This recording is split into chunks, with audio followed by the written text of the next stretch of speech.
Challenges कुछ कुछ आए। सबसे बड़ा चैलेंज तो ये था कि ब्लैक एंड वाइट में करना। अच्छा, कोटा फैक्ट्री गुल्लक दोनों की आपने बात की, ये दोनों जो काफी इमोशनल मतलब लोगों को टच करने वाले, चाहे वो कौन सा भी ग्रुप हो, गांव का अगर गुल्लक की बात करें तो गांव का इमोशंस है, जहाँ कोटा फैक्ट्री तो बात करें जो आजकल देख ही रहे सीनियर्स जो एग्जाम। थे उनके लिए तो ये बहुत ही बड़ा एक्सपेरिमेंट था।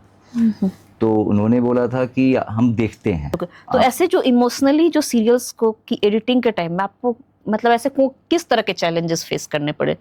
एक कंपनी ने एक पेमेंट मेरा नहीं किया था, वो कंपनी ही बंद हो गई। अच्छा।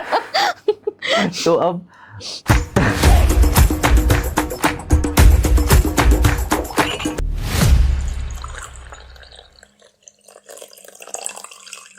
नमस्कार, एक बार फिर से आप सभी का स्वागत है। शो का नाम तो आपको याद हो ही गया होगा, टी टॉक विद एसपी। आज आप सबके सामने है गुल्लक और कोटा फैक्ट्री जैसे सीरियल्स को एडिट करने वाले एडिटर गौरव गोपाल झा।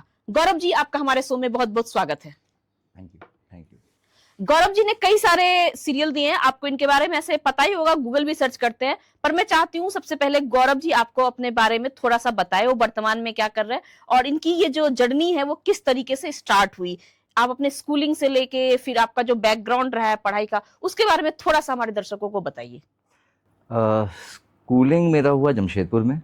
जी। मैंने किया है schooling hill top school Jamshedpur में, टाटा मोटर्स का एक स्कूल है जिसमें मेरे पापा इंजीनियर थे। वहाँ से स्कूलिंग करके मैं चला गया दिल्ली। यहाँ पे दिल्ली आया था, दिल्ली यूनिवर्सिटी रामजस कॉलेज में मैंने इंग्लिश लिटरेचर में पढ़ाई किया। वहाँ से फिर मुझे एडिट में इंटरेस्ट आया, तो मेरा मन किया कि फिल्म इंस्टीट्यूट्स जितने भी होते हैं वो सब पता किया जाए क्या है।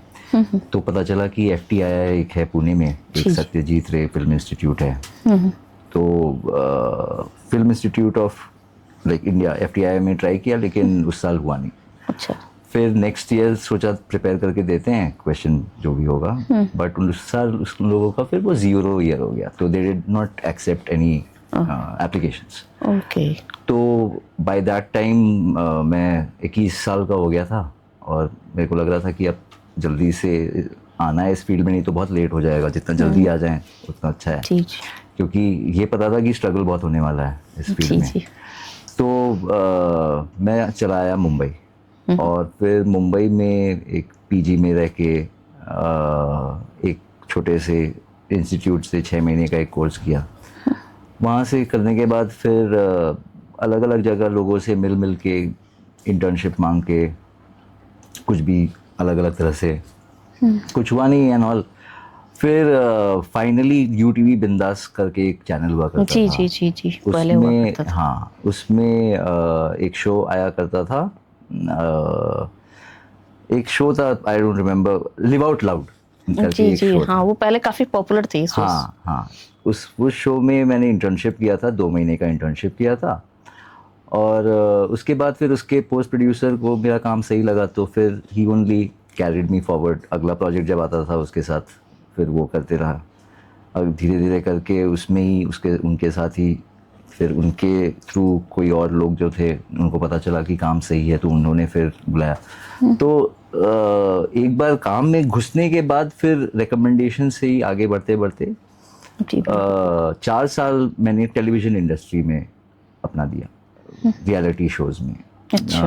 मैंने इमोशनल अत्याचार एक आता था शो, जी, उसमें भी मैंने काम किया है। Not as an editor, I was a producer उस समय। मैं प्रोड्यूसर जैसे मैं एडिटर को काम दिया करता था कि अच्छा आपको ये करना है। मैं क्लाइंट से मैं डील करता था, मैं वो पार्ट में रहता था। क्योंकि मेरे को करना था वो सारा, एडिट ही करना था, तो मैं भी एडिट करने लगता था उन लोगों के साथ उसी में जो भी करना हुआ। और फिर होते होते TVF में एक छोटा सा स्केच आया था बैक इन नवंबर 2015। अच्छा। TVF का एक स्केच आया था, उसमें मेरा एक दोस्त था और उस समय उनके पास एक एडिटर नहीं था एक कोई स्केच करने के लिए। तो मैं दिन में यही टेलीविज़न इंडस्ट्री के लिए कोई शो कर रहा था, और फिर रात में जाता था मैं TVF का वो एक स्केच करने के लिए। तो कुछ 10 दिन तक मैंने रात में जाके उनका वो स्केच बनाया, और दैट वाज इट। उसके बाद फिर वापस टेलीविज़न में चला गया। देन 2016 अप्रैल में फिर टीवीएफ का सामने से ही कॉल आया कि ये लोग एडिटर खोज रहे हैं टू हायर। ओके। फिर I was highly recommended back then, क्योंकि उनका काम मेरे को पहले से पसंद कर आया रहे होगा थे। शायद। तो उसके बाद फिर टीवीएफ में गया, टीवीएफ में इंटरव्यू हुआ और देवर लाइक हाँ ठीक है कर लो। उसके बाद फिर वहीं पे उनके स्केचेस जितने भी नए नए स्केचेस आते हैं जो कि बाद में सीरीज़ बन गए, वही सारे छोटे छोटे स्केचेस, जैसे बैचलर्स वर्सेस घोस्ट एक था, फिर फादर्स था, और वो सारे स्केचेस जितने भी थे वो बाद में जाके सीरीज़ बन गए। अच्छा। तो उस समय फिर वो स्केचेस रहा करते थे 15-15 मिनट के, वो सारा किया। दिवाली पे कोई स्केच आता था तो सारा टीवीएफ गया है छुट्टी मनाने, दिवाली पे हम मैं और एक कोई डायरेक्टर बैठे हुए हैं दिवाली वाला स्केच रिलीज़ करने के लिए, अच्छा। वो सब किया। फिर हमारा एक छोटा सा टीम भी बन गया था, जो एक सम माइंड्स थिंकिंग अलाइक वाला, वो हम ही तीनों, एक था मैं, जेरिन, राघव सुब्बू, ये 3 लोग। राघव सुब्बू डायरेक्टर था, जेरिन सिनेमाटोग्राफर था, मैं डीओपी था, मैं एडिटर था। तो ये तीनों मिलके स्केचेस बनाते थे। हमको लग गया था कि हम लोग सही काम तो कुछ करते हैं, ट्यूनिंग बैठा हुआ है। फिर कोटा फैक्ट्री आया और कोटा फैक्ट्री में हम लोग तीनों फिर साथ मिल गए, और फिर ऐसा था कि इस बार अब ऐसा कुछ करना है जो किसी ने नहीं किया है, जी, ऐसा आपने कर दिखाया। और वो करने के लिए ही निकले थे, और फिर वो थैंकफुली हो गया। उससे पहले भी शोज़ थे जो मैंने किए थे टीवीएफ के लिए। ये मेरी फैमिली एक था समीर सक्सेना का, जिन्होंने काला पानी बनाया है नेटफ्लिक्स के लिए। बिस्वपति सरकार का एक डायरेक्शनल डेब्यू था, एक ही वेब सीरीज़ उन्होंने डायरेक्ट की है बिस्वपति सरकार ने, बिस्ट प्लीज़, वो मैंने एडिट किया था। फिर ह्यूमरसली और भी कुछ बाकी सारा बहुत। गुल्लक आया फिर 2021 में सीज़न 2। 2020 में मैंने टीवीएफ छोड़ दिया था, कोविड जब आया था उसके बाद फिर। अच्छा। और फिर TVF became a client for me, और बाकी इंडस्ट्री में बाकी लोग को भी I started to work with, क्योंकि इंडस्ट्री में हो गया था कि अच्छा एक नया एडिटर है जो करता है काम। तो फिर 2021 से फिर I am working as a freelancer for these different companies on different shows and films now. Sir, जो कोटा फैक्ट्री, गुल्लक, दोनों की आपने बात की, ये दोनों जो काफी इमोशनल, मतलब लोगों को टच करने वाले, चाहे वो कौन सा भी ग्रुप हो, गांव का, अगर गुल्लक की बात करें तो गांव का इमोशंस है, जहाँ कोटा फैक्ट्री तो बात करें जो आजकल देख ही रहे, तो एग्जाम कैंसिल हो रहे हैं, लेकिन खैर उस टाइम में एग्जाम इतने नहीं कैंसिल, लीक पेपर नहीं होते थे, बट फिर भी एक प्रेशर था बच्चों को। तो ऐसे जो इमोशनली जो सीरियल्स को की एडिटिंग के टाइम में आपको, मतलब ऐसे को किस तरह के चैलेंजेस फेस करने पड़े?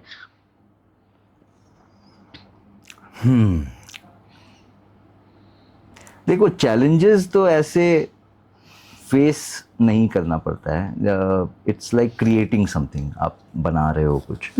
और कोटा फैक्ट्री में स्पेशली उतना चैलेंजेस फेस करना नहीं पड़ा, क्योंकि स्क्रिप्ट बड़ा अच्छा था।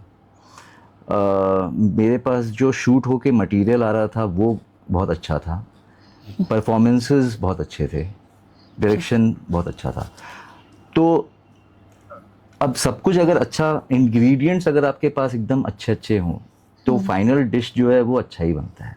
जी जी जी। तो कोटा फैक्ट्री के साथ आई थिंक कुछ वही हुआ कि हम जो बनाने के लिए निकले थे, जिस कन्विक्शन के साथ निकले थे, we went through with it, writing stage से to the shooting stage to the editing stage. We were very consistent कि हमें बहुत अच्छा एक चीज़ बनाना है जो हमें पता है कि ये वर्क करेगा, विथ ऑल आवर कन्विक्शन, कि हमें पता है we would like to watch it. अगर हमें कुछ देखना होता तो हम ऐसा कुछ देखते। बिल्कुल बिल्कुल। तो चैलेंजेस एज सच तो ज़्यादा नहीं था, मज़ा बस आया। चैलेंजेस ऐसा तो था नहीं, कभी भी चैलेंजिंग वैसा कभी लगा नहीं है कुछ भी, बस फन ही आता रहा है, फन करते रहा है बस। मतलब फन करते आपने वो आराम से एडिट कर लिया उन सब को? हाँ, फन करते हुए किया। चैलेंजेस कुछ कुछ आए। सबसे बड़ा चैलेंज तो ये था कि ब्लैक एंड वाइट में करना, जी जी। तो उसके लिए मीटिंग्स हुई थी। हम लोग शूट पे जाने से पहले वी वर वेरी क्लियर कि हमें ब्लैक एंड वाइट करना है। उसके वजह से हमने स्क्रिप्ट में भी कुछ करके रखा था कि लास्ट में वो एक लाइन है जिसमें बोलता है रंग चढ़ जाएगा, एंड फिर रंग चढ़ जाता है, एंड देन वो लास्ट 5 सेकेंड्स उसके कलर्ड में है। सीजन 1 का बात कर रहे हैं। तो वो एक चैलेंज था कि ब्लैक एंड वाइट में एक्सेप्ट होगा कि नहीं। तो कॉरपोरेट्स जो थे, मतलब जो सीनियर्स जो थे, उनके लिए तो ये बहुत ही बड़ा एक्सपेरिमेंट था। तो उन्होंने बोला था कि हम देखते हैं, आप शूट करके लाओ, अगर अच्छा लगेगा तब फिर वी विल सी। फिर हमें कन्विक्शन था, लेकिन ये भी था कि अगर आप ब्लैक एंड वाइट में कुछ शूट करना चाह रहे हो और कलर्ड में शूट करना चाह रहे हो तो लाइटिंग अलग होता है उसका। बिल्कुल बिल्कुल। बहुत अलग अलग तरह से उसको आप शूट करते हो। आपको प्रॉप्स अलग एक्स्ट्रा लगाने पड़ेंगे अगर आप कलर में कर रहे हो तो। बजट कंस्ट्रेंट्स थे हमारे काफ़ी। लोकेशंस बहुत ज़्यादा, like there were 27 locations to be shot in 31 days. हमें शूट हमने स्टार्ट किया था इसका 1 फरवरी को, नहीं 22 जनवरी को हमने स्टार्ट किया था शूट इसका, और वी एंडेड इट ऑन 28 फरवरी। एंड हमने फर्स्ट कट दिखाया था 10 मार्च को, और फर्स्ट एपिसोड रिलीज हुआ था 16 अप्रैल को। तो लाइक ओवर अ मंथ हमने डिलीवर करना था। तो आई वेंट टू कोटा, तो वाइल दे वर शूटिंग, रोज वो शूट करते थे and I used to edit it that day. तो जो भी उस दिन का शूट हो रहा है वो मैं लगातार उसी वहाँ पे जाके मैं एडिट कर रहा था। तो चैलेंजेस अदरवाइज तो शायद यही सारे थे, बट वो रियलाइज नहीं हुआ, वो नशा था काम करने का, कुछ बनाने का नशा था, तो वो चैलेंजेस फील ही नहीं हुआ शायद। अच्छा, आजकल के जितने भी इस तरह के, चाहे वेब सीरीज हो, चाहे कोई भी प्रोग्राम हो, इवन पॉडकास्ट में ही, कहीं भी स्टोरी टेलिंग का कोई भी पैटर्न हो, उसमें ऐसा लगता है कि जैसे एडिटर जो है वही हिडन हीरो बन चुके हैं। इसके बारे में आपकी क्या राय है? हिडन हीरो, एडिटर का काम होता है इनविजिबल रहना। जी बिल्कुल बिल्कुल। जब आप कोई कहानी बता रहे हो तो ऑडियंस को उसका टेक्निक्स नहीं पता चलना चाहिए। जब कोई एक मैजिशियन अपना ट्रिक्स दिखा रहा होता है तो उसके ट्रिक्स अगर पता चल जाएंगे तो वो मैजिक फेल कर जाएगा। बिल्कुल बिल्कुल। तो एडिटर का काम होता है कि वो जो सारा मैजिक जो चल रहा है स्क्रीन के पर्दे के ऊपर, वो सब को वो इस तरह से वो सब समेट के रखे कि वो जो ट्रिक्स यूज हो रहे हैं आपको रुलाने के लिए, आपको हंसाने के लिए, आपको डराने के लिए, वो ट्रिक्स आपको नहीं पता चले, आप डरो, आप हंसो। तो हिडन हीरो तो यस डेफिनेटली आई फील होता ही है, क्योंकि एडिटर अगर खराब हुआ तो किसी को पता भी नहीं चलता है कि एडिटर खराब है। एडिट खराब है तभी पता चलता है जब ऑडियंस कनेक्ट नहीं कर पाती है, बोलती है कि अरे हम तो कनेक्ट नहीं कर पाए या फील नहीं कर पाए। लेकिन ये कोई ठीक से, जब तक कि आप एक्सपर्ट नहीं हो, जज नहीं कर पाता है। जब तक आप एक किसी का एडिट ना देखा हो और उसके बाद फिर पूरा उसी फुटेज के साथ फिर वापस से कुछ और किया गया हो, वो जब तक आप नहीं देखोगे तब तक आपको डिफरेंस भी पता नहीं चलेगा कि अच्छा इतना ज़्यादा डिफरेंस था क्या, इतना भी कुछ किया सकता था। फॉर एग्जाम्पल, अगर वही आपके पास अगर कलर्स हैं तो वही कलर्स के साथ आप कुछ पेंट करोगे और पिकासो कुछ और पेंट कर देगा। लेकिन कलर्स तो आप दोनों के लिए, मेरे को भी वो रेड ग्रीन वाइट दिख रहा है, मेरे को भी वो रेड ग्रीन वाइट दिख रहा है, लेकिन अब कैनवस पे कैसे आता है वो उसी का सारा खेल है। अब वो कैसे वो स्ट्रोक्स लगाता है वो तो हिडन ही है। बिल्कुल बिल्कुल।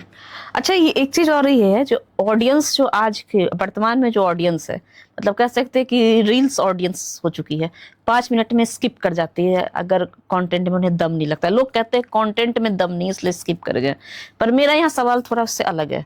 मतलब आज के इस स्किपिंग युग में मुझे ऐसा लगता है कंटेंट नहीं, कुछ ये एडिटर का कमाल होता है कि कई कंटेंट ऐसे होते हैं जिसमें वास्तव में कोई दम नहीं होता है, लेकिन लोग उसे अंत तक देखते हैं और कुछ को स्किप कर जाते। तो ऐसे कैसे आप लोग करते हैं और कौन से चैलेंजेस, मतलब किस तरीके से ऐसा कर पा रहे हैं? अभी जो सबसे नया जो निकला है वो ये है कि कोई भी पूरे अपने जितना भी आपका कंटेंट है, उसका जो भी हाईलाइट है उसको आप पहले दिखा देते हो और उसके बाद फिर आप स्टार्ट करते हो वीडियो।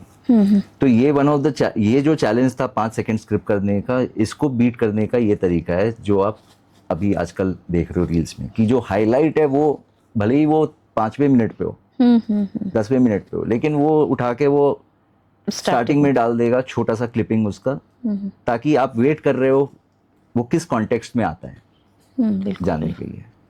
ये एक तरीका है। दूसरा तरीका है to grab the attention, music है, अलग तरह के फ्रेम्स हैं, वही है। It's there are a lot of tricks up the editor sleeve, जो कि वो अलग अलग टाइम पे अलग अलग ऑडियंस के लिए अलग अलग तरीके से यूज करते हैं। सारे आप रिवील भी नहीं करेंगे, हाँ कुछ अपने लिए बचा के रख के रहेंगे।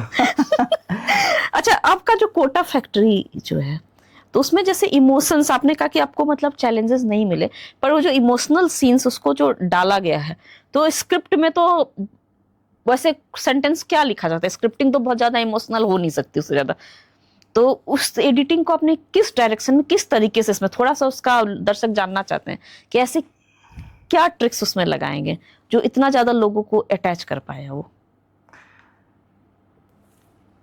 एक ट्रिक तो ये है कि आपका स्टोरी किसके थ्रू फील कर रहे हो। एक ऑडियंस जो होता है वो स्टोरी से कभी कनेक्ट करता है, कभी एक कैरेक्टर से कनेक्ट करता है। तो एक इंसान के बॉडी में उसको ट्रांसमिट करने का तरीका जो है वो ये है कि जैसे आप एक सपना देखते हो, तो सपना और फिल्म बहुत ही सिमिलर है। एक डार्क रूम में आप फिल्म देखते हो, आप सपना भी आपका कहीं से कहीं चल रहे होते हो, फिल्म में भी आप कहीं कभी रहते हो, कहीं कभी चले जाते हो, आपको पता नहीं चलता है। सपने में भी कुछ भी हो रहा होता है, आपको पता नहीं चलता है। तो it is, films are a tool for inception actually, कि आप फिल्म्स के थ्रू अपने ऑडियंस तक आप कुछ चीज़ें आप फील करवा सकते हो। जैसे म्यूजिक आपको कुछ चीज़ें फील करवाता है जो कि वर्ड्स में आप बोल नहीं सकते हो। कोई पोएट्री आपको कुछ फील कराता है जो कि आप बयान नहीं कर सकते हो। उसी तरह से film is the only craft जिसमें सब कुछ का मिश्रण है। वो विजुअल भी लेके आता है, वो थिएटर का परफॉर्मेंसेस लेके आता है, वो म्यूज़िक लेके आता है, वो साउंड जो है वो लेके आता है, और ये एडिटर सबको मिलाता है सारे चीज़ों को। और अगर आप सही साउंड चूज़ करते हो, सही वही फीलिंग वाले सही विजुअल यूज़ कर रहे हो, और सब कुछ अगर आपका हार्मनी में आ जाता है in that edit, so the audience starts to connect with it like they have never connected before. वो उसको, क्योंकि वो म्यूजिक भी कनेक्शन मिल रहा है उसको, वो विजुअल भी कनेक्शन मिल रहा है उसको, वो परफॉर्मेंसेस भी कनेक्शन मिल रहा है, तो उसके लिए अब ऐसा है कि उसको सब कुछ एक साथ मिल रहा है। उसका कभी कभी खिचड़ी भी बन जाता है। अच्छा। लेकिन that is where the editor needs to come to understand कि अच्छा ये कौन सा डिश बनाना है। अच्छा। कि इसको, अच्छा, कभी ऐसा भी होता है जैसे आपने कहा कि एडिटर पे डिपेंड करता है ऐसे कौन सा डिश बनाना है। सपोज आपने कोई प्रोजेक्ट उठाया और प्रोड्यूसर ने आपको फुल पेमेंट नहीं किया हो उससे पहले वाले किसी प्रोजेक्ट में, तो कभी आपको लगा हो कि अच्छा चलो ठीक है, इसको मुझे रसमलाई या कोई मिठाई नहीं बना, इसकी खिचड़ी बना देनी है, तो ऐसा भी क्या एडिटर करते हैं? आई डोंट थिंक सो वैसा कर पाएंगे एडिटर्स, क्योंकि जब एक एडिटर, पता नहीं, मैं अपने बारे में शायद ये बता सकता हूँ कि मेरे लिए एडिट काम तो नहीं है। मेरे लिए एडिट और जो प्रोसेस भी एडिट का जो है ना, कि घंटों आप बैठे हुए हो वही चीज़ देख रहे हो और कर रहे हो, तो वो एक it becomes like a meditation for you. It is very spiritual. बिल्कुल बिल्कुल। कि और काम भी अगर आप मन से कर रहे हो तो वो आप काफ़ी उससे कनेक्टेड हो जाते हो। तो इट इज़, कैसा भी फुटेज हो, कुछ भी काम हो, और आपको किसी पे भी कितना भी गुस्सा हो, जब आप उस प्रोसेस में चले जाते हो, जब आप एडिट कर रहे हो, तो फिर आप पूरा दुनिया एक्चुअली भूल जाते हो और you just sitting with the footage and your experience. Like आप ऑडियंस हो, आप अपने लिए फन कर रहे हो, आपको देख के जो मजा आ रहा है, आप वो म्यूजिक लगा रहे हो, आपको खुशी हो रही है, तो मैं अपना खुशी क्यों कम करूंगा? बिल्कुल बिल्कुल मेरे को तो जिसमें सबसे मजा आ रहा है मैं वो करूंगा। बिल्कुल। तो पेमेंट वाला ये सिस्टम है कि टचवुड अभी तक वैसा हुआ नहीं है, बट ये रहता है कि अगर पेमेंट नहीं हुआ है तो उसके साथ फिर काम मत करो। क्योंकि मुंबई में ऐसा अक्सर कुछ सीरियल कलाकार, को टीवी सीरियल के कलाकार, इवन कुछ बॉलीवुड के सेलिब्रिटीज भी जो बहुत फेमस नहीं है, जो फेमस है उनकी बात हटा दीजिए, उन लोगों से भी ऐसा आता है कि जो पेमेंट इशू है वो इनिशियल फेज में होता है। इनिशियल फेज में तो हाँ रहता है, डिपेंड करता है कि आप किन तरह के लोगों के साथ काम कर रहे हो। जैसे मेरा एक बहुत 2013 में शायद एक कंपनी ने एक पेमेंट मेरा नहीं किया था, वो कंपनी ही बंद हो गई। अच्छा। तो अब वो उसके लिए अब टाइम नहीं है कि उसके पीछे आप पढ़ोगे और उसके बारे में सोचोगे। बाय द टाइम आप उसके बारे में सोच रहे हो, आप आगे बढ़ जाओ। तो और आगे बढ़ जाओगे और तो ज़्यादा ही काम मिलेगा, और ज़्यादा काम मिलेगा तो पैसे एज अ बाय प्रोडक्ट फिर आने लगेंगे। बिल्कुल बिल्कुल बिल्कुल।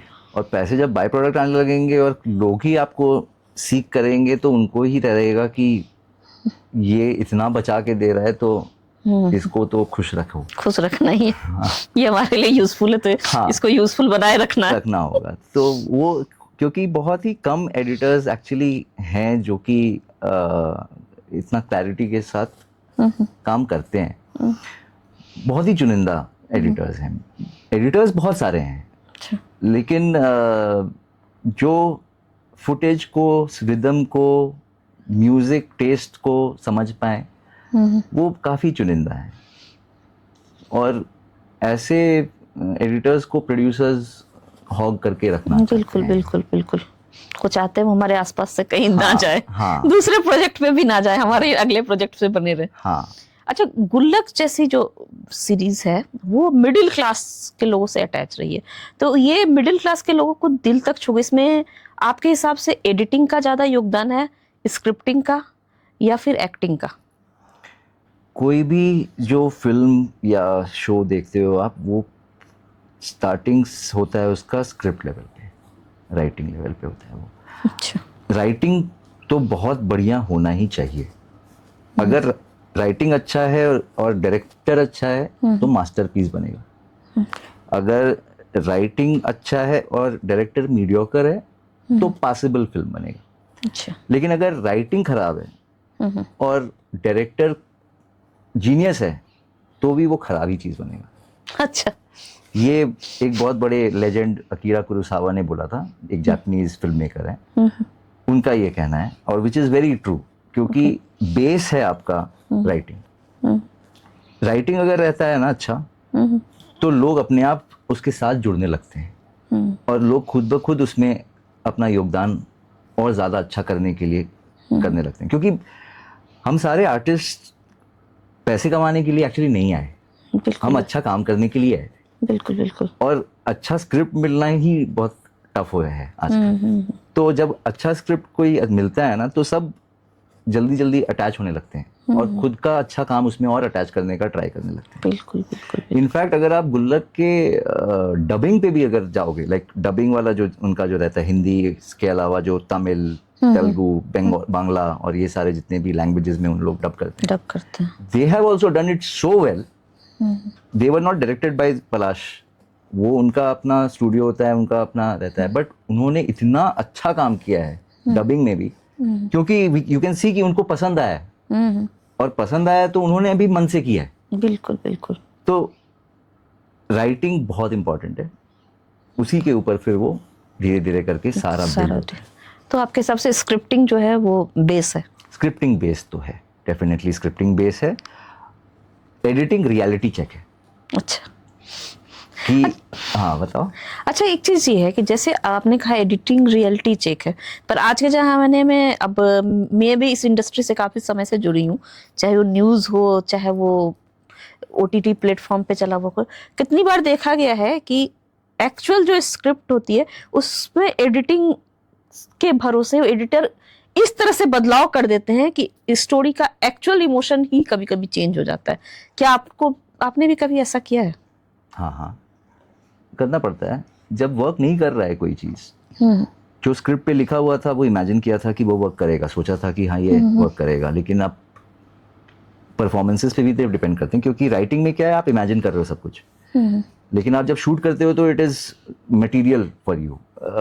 लोगों ने परफॉर्मेंस किया है, परफॉर्म करके दिया है, DOP ने कुछ शूट करके रखा है, तो काफ़ी डिफरेंस हो जाता है जो आपका इमेजिनेशन है और जो आप शूट करके लेके आते हो, और वो कभी कभी उस लेवल पे मैच नहीं कर पाता है। और अगर मैच नहीं कर पाता है तो it is the editor's responsibility to not waste the audience's time. अगर ऑडियंस आपको टाइम दे रही है तो you better make it worth that time. बिल्कुल। और जस्ट बिकॉज आपने राइटिंग पे कुछ लिखा था डज नॉट मीन कि वो अगर वर्क नहीं कर रहा है तो भी आप वो ऑडियंस को दिखाओ। तो इन सच केसेस बहुत कुछ चेंज करना तो ये पड़ता मतलब है। जैसे वेब सीरीज है तो उसके 1-2 एपिसोड रिलीज करते हैं, उसके बाद ऑडियंस के परफॉर्मेंस के हिसाब से आप चेंज कर लेते हैं उसका? नहीं नहीं नहीं नहीं, हम लोग ऑडियंस के रिएक्शन से नहीं, हम लोग फीडबैक लेते हैं। हम लोग जैसे पहला कट बनाया, फिर आपको मैं दिखाऊंगा और आपका रिएक्शन देखूंगा, आपसे पूछूंगा कि क्या सही लगा, क्या याद रहा, क्या वर्क नहीं करा आपके लिए, क्या बोरिंग लगा। ये सारा इंफॉर्मेशन जैसे एक डॉक्टर लेता है एक पेशेंट से, वो सारा इंफॉर्मेशन लेके मैं अपना खुद का पैथोलॉजी लैब में जाऊंगा। अच्छा। और I will understand it on my own कि अच्छा ये इसने ये बोला है तो ये प्रॉब्लम हो सकता है कि ये एग्जैक्टली ये ना हो, लेकिन ये कहाँ से आ रहा है ये प्रॉब्लम। अच्छा। उसका क्योर ढूंढते हैं हम लोग। अच्छा, रिसर्च करते हैं फिर? रिसर्च करते हैं। ये काफ़ी बैक एंड फोर्थ प्रोसेस है, ये काफ़ी ज़्यादा। सबसे पहले जैसे मैं अपना कट बनाता हूँ, फिर डायरेक्टर के साथ बैठते हैं, डायरेक्टर के साथ बनाते हैं, फिर डायरेक्टर के साथ दिखाने के बाद फिर एक छोटा सा ग्रुप रहता है 5-6 लोगों को, उनको दिखाते हैं, उनको देख के फिर फीडबैक फिर वो इनकॉर्पोरेट करते हैं, फिर थोड़ा बड़े ग्रुप को दिखाते हैं 10 लोगों को, उन लोगों का रिएक्शन लेते हैं, उन लोगों का अच्छा ये। अब रिएक्शन लेना ये ज़रूरी नहीं है कि वो लोग जो बोल रहे हैं वो कर दो, उनका रिएक्शन लेना कि जो हम करने निकले थे हम वो कर रहे हैं कि नहीं कर रहे हैं। जी जी, बिल्कुल बिल्कुल। तो इस तरह से बैक एंड फोर्थ जितना होते रहता है, उतना एक समय आता है जब